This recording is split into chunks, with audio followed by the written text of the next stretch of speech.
put out a video about a month ago saying that I was going to be doing a build series of all my builds and upgrades and fixes in the motorhome, but I realized very early into that there was no way I was going to be able to get my whole to-do list finished while filming it and editing it, and then the bad weather came, so I had to just get the heck out of BC, and I never did get to show you guys all of the things that I did to the motorhome. So let's dive into it, and we're going to start with the inside. So we're going to walk through this in no priority sequence or chronological order or anything. Just going to go front to back. And right up here at the front, you're going to notice my fancy new backup camera. I am so excited about this thing. I actually didn't have time to finish that before heading south, so my grandfather and we hammered that one out. Really cool. So I have the screen wired into the key, and then the camera itself is on the lights. There we go. And I can actually record with this camera too, and it transfers audio and everything. I'm so excited about it because I have not been able to see the boat back there when I'm on the highway, and I've just been dreading that one day I'll get a flat tire or blow a wheel bearing or something and just drag it down the highway not knowing. So that is going to be so cool. Very excited about that. You'll notice also this fancy little switch right here. That is my new light bar. The lights on these old motorhomes, they're not very good, and being all fiberglass up front, if I was to hit a deer or something, this thing would be a write-off. So I really wanted to get that light bar in there, and it is so bright. Really happy with it.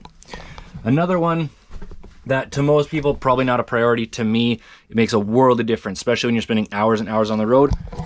I put in a sound system, and it looks a little shoddy just because there's not enough room here, but it's a clean install and it sounds friggin' awesome. Next step, I don't talk about this much on the channel because it's not that interesting to people, but up here you'll see my bill folder, because this YouTube channel I run as a business. So when I was home, I sat down with an accountant, being my cousin, super thankful to have an accountant in the family. And he really got me set up with what to expect and what to do, how to keep my receipts, everything. So that was a big learning step, this break for me. Moving back a little bit, if you've been watching these videos, you'll recognize this workstation. This has totally freaking changed my life. Having a spot here to work and work on the videos and edit. I have the only Class A motorhome in the world that came from the factory without a table, and that's been a huge inconvenience, doing all my editing on a little stand-up TV table. And then I have my inverter down here so the freezer can plug in. Nice right there. So that's exciting. Just have some batteries and stuff charging, and then I have camera equipment here. The GoPros I just clamp on there. Water underneath, and then under the couch there is storage. So I have a little ring light there, my vacuum cleaner. Pretty stoked about this setup here. Really enjoying that.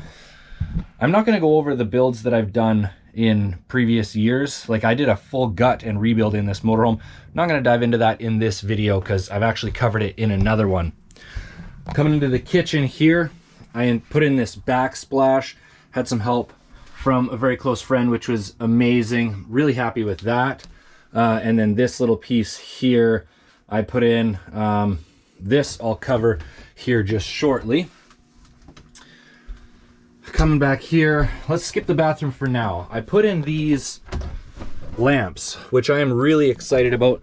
The lamps in here before were just like the stock brass, really ugly ones, and I didn't like them. The lights have been burnt out for like a year now. So these were a freaking awesome gift, and I built the little housing for it because you can take these out. They're motion sensor. You can use them as a flashlight or a lantern. And then this out here, the sticks on there, and it's too light out here for the motion sensor to work right now, but you can turn them on full time or turn them on motion sensor. Really happy with that. If we go into the bathroom, this was a huge project, high on the priority list, and I did film a little bit of it, so we're going to jump into that. But this is my compost toilet.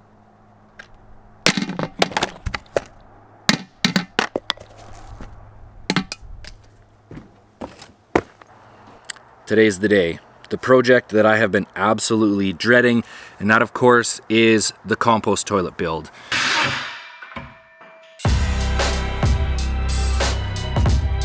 Making the transition from a blackwater tank to a compost toilet was not something I was really excited to do, but I am so sick of dealing with a blackwater tank and hauling around raw sewage and dealing with the smell and everything.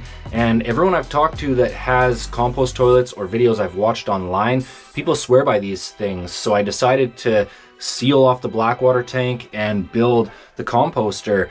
And it was a pretty straightforward build. I mean, a compost toilet is essentially just a bucket for the solids and a bucket for the liquids, and they get separated.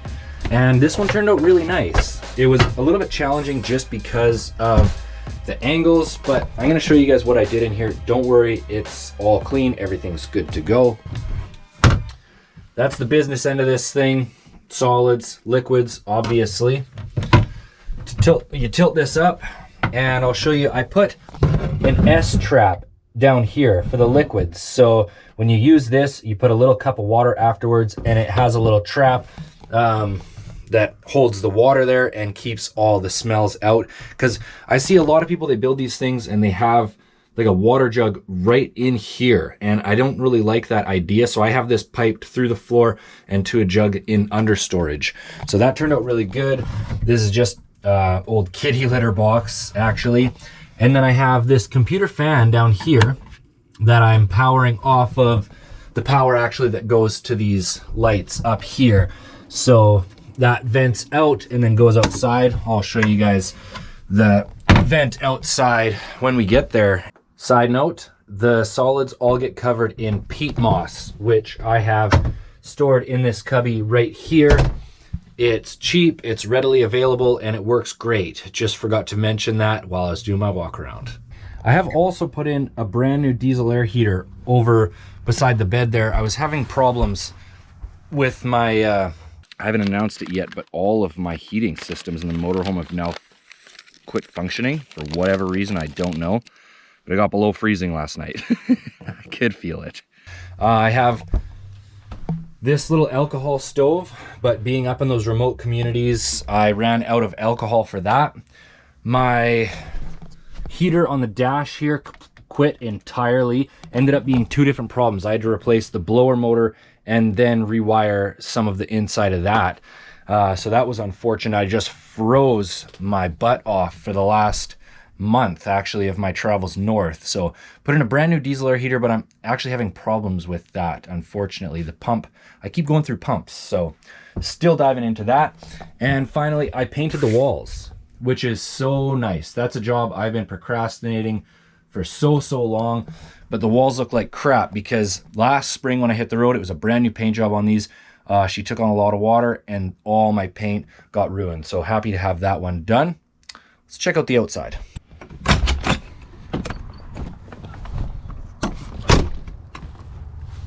Again, we'll just work our way, or start at the front, work our way back.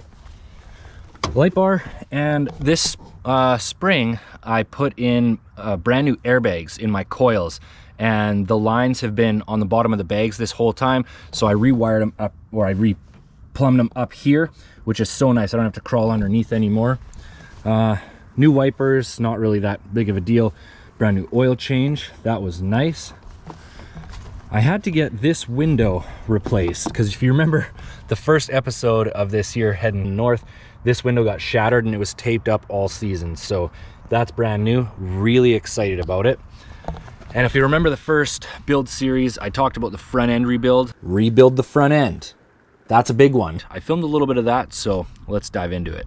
It's finally time to tackle the probably biggest and arguably most important job on the list, and that is my front end rebuild. First of all, I got so lucky, super thankful with my diagnosis. The folks here in Williams Lake at Steel Horse Performance, big thanks to those guys. They jacked this thing up and gave me a proper diagnosis because this could have got very expensive. And lucky for me, I only need two pieces. This one here, bushings for the upper control arm. This is only a $30 piece, amazing. The other one that I knew I needed is this one here. This is a bell crank. These coaches have one on each side, and it's typically the driver's side that wears out.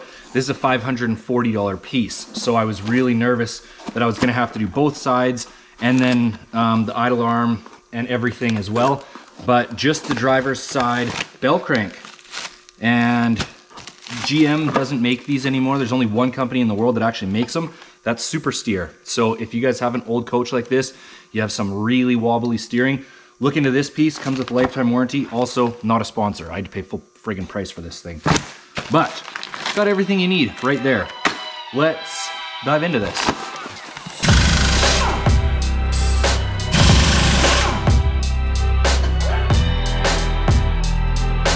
Before I get too far into this, I also want to note the motorhome is jacked up and supported in 4 different places, so don't worry, got it covered.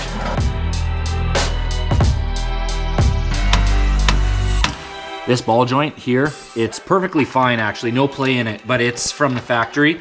You can tell it's riveted on. So I figured while my control arm's off, I'll put a new ball joint on.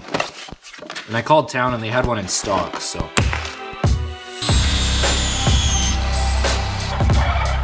There we go. New shaft and bushings. New ball joint. Time to put her back in.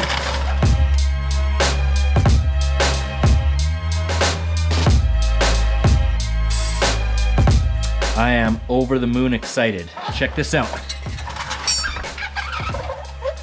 New ball joint up top. New shaft and bushings. And best of all, brand new bell crank. Everything's torqued, in place. Time to put the tire on, and she's done. Into town for new tires and alignment, which ended up being a massive headache. It took me a long time to find a place that could do it. The folks in Williams Lake said they could do it, got the new tires on, then they backed out. Found a place in Abbotsford that said they could do it, got there, waited 3 days, then they backed out. Finally found a spot here in Oregon that could do it, and now she is running straight down the road. So I'm excited about that. Moving back, did a full overhaul and organization on all of my cubbies, which was desperately needed. These are all my spare parts that I might need in Mexico. I have water pumps and alternators, a starter, filters, anything that I think I might need and can't source is there. Tools, generator, gas, chainsaw, all that great stuff. Again, not the friendliest subject, but again to the compost toilet. This is my liquids container. Nothing fancy, just an old jerry can. And yeah, I know not the nicest thing to talk about, but anyone that's thinking about doing alternative living, really look into a compost toilet. They're relatively easy to build, and it's a lot better than hauling around raw sewage in your black water tank. So really happy with it so far. This is my vent that I designed coming out here. It's got a filter and everything inside. Make sure bees and stuff can't go up in there. Really happy about that. Did a full overhaul on the generator. This is my main generator for if I'm running the air conditioner or anything like that. It's a 5,000 watt generator. If I'm just doing editing or something, just charging the batteries, I'll use my suitcase one, but this is the powerhouse. So she got new spark plug, cleaned the carburetor, new oil, and runs like a top now. This is just the wiring coming down from the diesel air heater. Hoping to figure that stuff out soon. Around to the back, have a LED motion light up here. When the Harley Davidson got stolen this year, I really thought about how I could deter people from wanting to come and snoop around the motorhome and hopefully not steal anything anymore. So I put in the motion light. Backup camera is right up here. This rack I built for the bikes. The e-bike is way too big to go inside, and it also can't really be getting wet. So I have a cover that goes over both of the bikes now, and I built this wooden rack here, and it's held on with a U-bolt now instead of tie downs. And then the Harley Davidson goes here and a U-bolt through the pedal. Also, Black Friday tomorrow, TurboAnt has sales on everything. So if you guys are looking to get into an e-bike or an e-scooter, anything like that, I'll have product links down in the description to get you big discounts on all of that stuff. So that is also very exciting. Coming back to the boat trailer, this was a big job. You'll notice the boat is sitting way higher. It used to actually sit on top of the fenders, which I didn't like at all. So Grandpa and I built a whole new skid system for it. It used to rest on one roller there and two little skids right here, and I never trusted that system to keep this thing safe. So we put brand new skids and carpet here. They're about 3 feet longer. And then I put one runner that goes all the way along the keel there with brand new carpet. Super happy with that. You guys know that I hand launched this thing, and it's really difficult trying to balance on the boat trailer every time I hand launch this thing or load it again. So really happy with that setup. Built a new bracket for it to mount up here. And then the boat cover itself, I'm really excited about, because this thing was always just sitting out in the elements, and I'm really happy to have it covered up. And when I was going through the rainstorms, the boat cover was just pooling with water. So Grandpa and I built this PVC, just a little lifter there to keep the boat cover up. When the covers are on the bikes and the boat, I do not have any tail lights. They're all covered up by the covers. So we built these brackets to space out my tail lights. They look a little bit silly, but now at least people can see when I am braking and turning, so that's really nice. We also put all LEDs in the motorhome for my tail lights. Thankful for that. And I did brand new rubber on both tires and did all brand new wheel bearings inside and outside. That job was a piss off because the company sold me all the wrong bearings, packed them full of grease, and they didn't fit on the spindle, so that was frustrating. The Harley Davidson, she got brand new oil, cleaned the carburetor, brand new spark plug, brand new tires and tubes. So she's running nicely and ready for Mexico. Coming back here, a big thing that I wanted to do was get the outboard somewhere safe, because it's just been bouncing on that trailer back there, and it's such a nice outboard. I don't want to wreck it. So this cubby has been designated just for the outboard. It barely fits in there, but it actually fits perfectly. I put it up on a platform, and the spare boat trailer is underneath that. So I'm really happy with this. I can lock it up here and not have to worry about that. This cubby, nothing major. All my extra oils and stuff right there. Spare tire for the motorhome up there, fully inflated. And the next step, we'll have to get up on the roof. So first thing, the rear AC had a crack here and there, so took this whole cover off and JB welded that, lifted the AC right off the roof and resealed the gasket there. These are all my fiberglass patches, and I can't believe in my intro when I do the drone shot over top of the bridge, you can see all my fiberglass patches. Nobody ever comments about that, which blows me away. But one of my patches has failed somewhere, and I think that's where all the water's coming into the motorhome. So Grandpa and I painted 2 big jugs of Flex Seal on these. So I think that should hopefully do the trick, and I think I'm ready for Mexico. And finally, I would like to announce that over the last 2 months, I've been working very hard on a merchandise line. So if you made it this far into the video, you get a little sneak peek into that bit of information, and I should hopefully be launching that here in the near future, but I'll have a proper video just for that when the time comes. But that's what's been keeping me busy over the last 2 months and why I haven't been uploading that much. Now I'm here in Oregon out of the floods in BC, visiting my grandparents here. Then I have 1 week in California with my grandmother, and then it's off to Mexico. I cannot freaking wait to get down there and start exploring every single day again for you guys. I really needed this time off to prepare the motorhome and relax a little bit, but honestly, I've been stressing. I miss doing this and exploring and sharing that adventure with you guys. So really looking forward to the whole winter of traveling. Thanks for watching, everybody.